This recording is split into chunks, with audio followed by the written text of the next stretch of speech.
কি করি কি যে করি শুধু যে ভেবে মরি। অগ্নিদগ্ধ মহুয়া বিছানায় মৃত্যুর সঙ্গে পাঞ্জা লড়ছেন। হাসপাতালে শেষবার দেখতে এলেন তাপস পাল। কি ঘটেছিল সেদিন জানাবো আজকের এই ছোট্ট ভিডিওর মাধ্যমে। ভিডিওটি শেষ পর্যন্ত দেখার অনুরোধ রইল।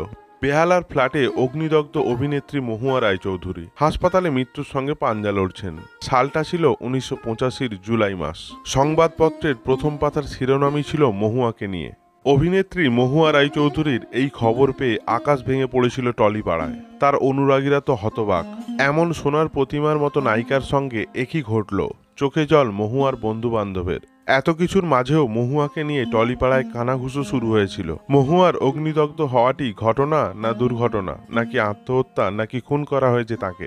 এমনকি সেই সময় রটে গিয়েছিল পারিবারিক অশান্তির জেরেই মহুয়া আত্মহত্যা করেছিল। মহুয়ার মৃত্যু নিয়ে এখনো ধোঁয়াশা কাটেনি। কখনো কোনো অভিনেতার সঙ্গে সম্পর্কে নাম জড়িয়েছে তো আবার কখনো কোনো পরিচালকের সঙ্গে। মহুয়া যেন ছিল গুঞ্জন পাড়ার হটকেক, কিন্তু কেউ কখনো জানতে চাননি তার মনের কথা। কেউ কখনো বুঝতে চাননি তার স্ট্রাগলকে। সেই ছোটবেলার সোনালি কিভাবে সংসার চালানোর দায়িত্ব কাঁধে নিয়ে মহুয়া হয়ে উঠলেন তা অন্তরালেই রয়ে গিয়েছে।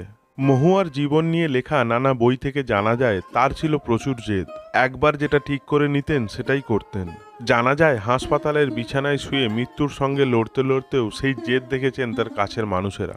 মহুয়ার ছিল একটা শেষ ইচ্ছা, পরিবারকে সেটা জানিয়েও ছিলেন। তার কাছের মানুষেরাও মহুয়ার সেই ইচ্ছা পূরণ করেছিলেন।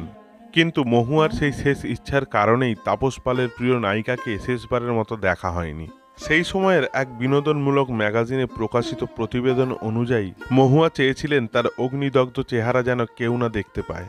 তাই পরিবারের লোক ছাড়া হাসপাতালের ঘরে ঢোকাও ছিল নিষেধ।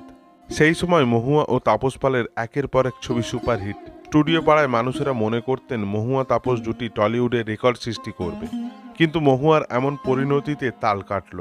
তাপস পালও মহুয়াকে দেখতে গিয়েছিলেন। বিছানায় শুয়ে মহুয়া সেটা জানতেও পেরেছিলেন, কিন্তু প্রিয় নায়িকাকে শেষবার দেখা হয়নি নায়কের। জানা যায় ক্যালকাটা হাসপাতালের সামনে অনেকক্ষণ অপেক্ষাও করেছিলেন তাপস পাল। তারপর এলো সেই দিন, 22 জুলাই 1985 সাল। সবাইকে কাঁদিয়ে চলে গেলেন টলিউডের সোনার প্রতিমা মহুয়া। তার অভিনীত দাদার কীর্তি, সাহেব, প্রেম ও পাপ, সাবমুক্তি, পাকা দেখা, অভিমান ছবিগুলি রয়ে গেছে সিনেমা প্রেমী মানুষের হৃদয়ে। ওল্ড গপ্প চ্যানেলের এই ভিডিওর মাধ্যমে শ্রদ্ধা জানাই অভিনেত্রী মহুয়া রায়চৌধুরীকে। এই ভিডিওটি যদি আপনাদের ভালো লেগে থাকে তাহলে ওল্ড গপ্প চ্যানেলটি সাবস্ক্রাইব করে পাশে থাকুন। ধন্যবাদ।